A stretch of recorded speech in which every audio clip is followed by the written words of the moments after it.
Bonjour. Merci de nous faire une fois de plus confiance.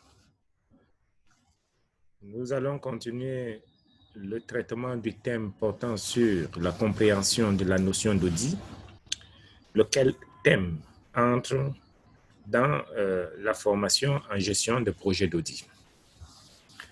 Dans cette capsule vidéo, relative donc au thème comprendre la notion d'audit, nous allons nous atteler à présenter les domaines privilégiés d'utilisation de l'audit dans une organisation.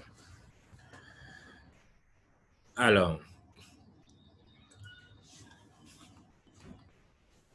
disons tout de suite qu'en matière de gestion d'une organisation, les domaines privilégiés d'utilisation de l'audit peuvent se décliner comme suit.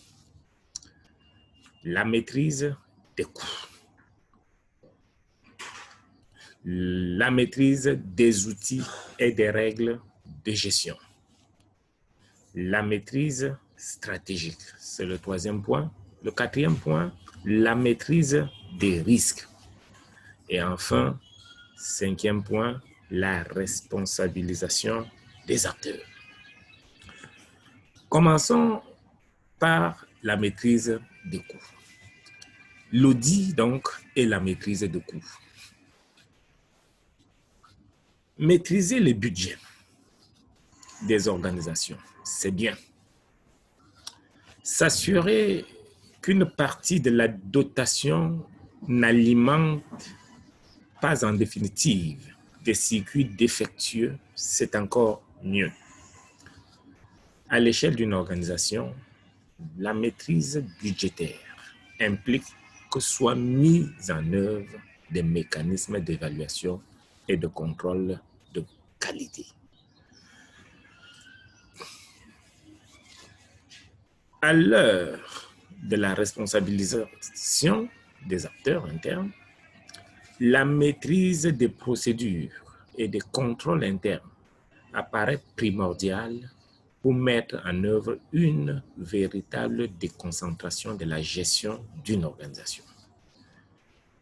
Pour cela, l'audit constitue, dans ce domaine, un outil adapté et très performant. En outre, la principale composante du budget réside dans l'acquisition et la conservation du potentiel de travail, aussi bien que de la compétence des personnels qui réalisent les missions socio-économiques de l'organisation. Des procédures peu pertinentes ou insuffisamment performantes, des délais excessifs dans des échanges entre les services ou autres prestataires génèrent un surcoût qui, s'il n'a pas de traduction comptable directe, n'en pèse pas moins sur l'efficacité générale de l'organisation. L'audit permet de prendre conscience que l'existant a un coût. Celui qui est budgété, mais aussi celui qui est non réalisé. Alors que ce non réalisé serait en fait plus profitable aux usagers des services de l'organisation en question. Voilà ce que je voulais dire en ce qui concerne l'audit et la maîtrise de coûts. Parlons maintenant de l'audit et de la maîtrise des outils et des règles de gestion d'une organisation. C'est le deuxième domaine qui intéresse l'audit dans une organisation. Disons que de plus en plus, les organisations qui survivront correctement seront celles qui auront compris ce qu'elles font et qui auront pris en compte les aspirations nouvelles de leurs usagers, les grandes tendances de leur domaine d'action et les projets de la concurrence. Dans cette perspective, les outils ont une singulière importance. Ils permettent à l'homme et à l'organisation de se considérer en tant qu'entité. Ils sont facteurs de la continuité du groupe social qui constitue l'organisation. Support de langage, vecteur culturel, instrument de la valeur d'échange et symbole d'un certain type de relations socio-professionnelles, l'audit a une fonction de revitalisation permanente d'une organisation. L'audit présente en outre l'avantage de ne pas faire table rase du passé. Donc, l'audit n'est pas là pour dire les gens du passé faisaient mal, c'est aujourd'hui que nous voulons inventer le monde. Non. L'audit présente donc en outre l'avantage de ne pas faire table rase. En effet, l'audit ne peut guère sérieusement être l'enjeu d'un conflit entre les anciens et les modernes. L'audit et la maîtrise stratégique. Une organisation, donc c'est le troisième point, l'audit, l'apport.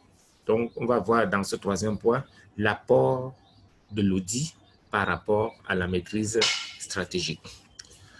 Une organisation, quel que soit son champ d'action, est amenée à faire face à la concurrence.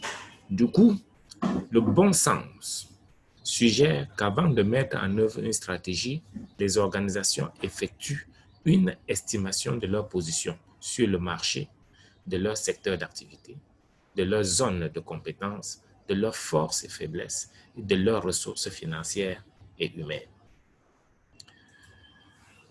Pour y parvenir, on aura besoin, outre le marketing et un bon système d'information sur les pôles d'activité, de l'audit, comme complément notamment dans la phase d'analyse de l'existant et dans celle de la validation de la fiabilité et de la pertinence des instruments de suivi.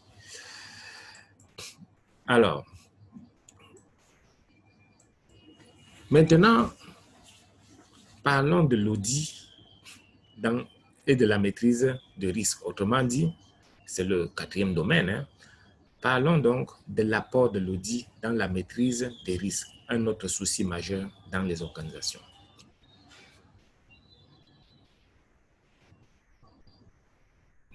Disons qu'une organisation peut comporter de nombreux domaines à fort potentiel de risque.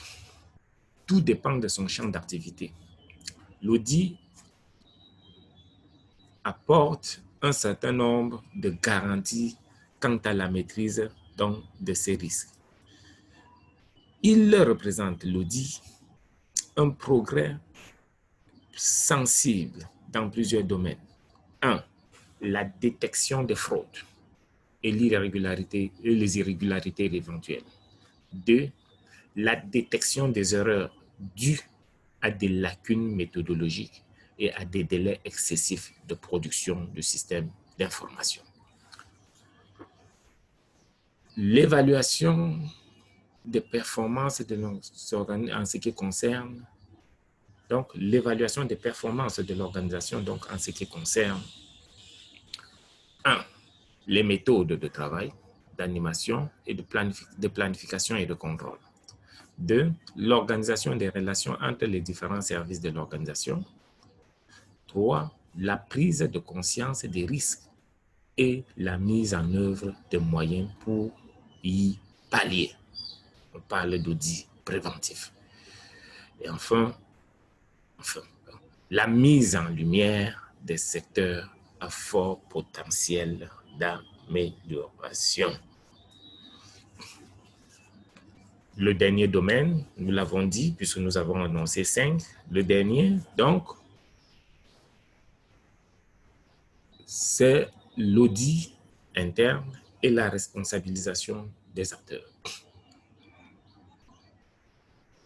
L'audit interne constitue un moyen privilégié de la maîtrise des activités professionnelles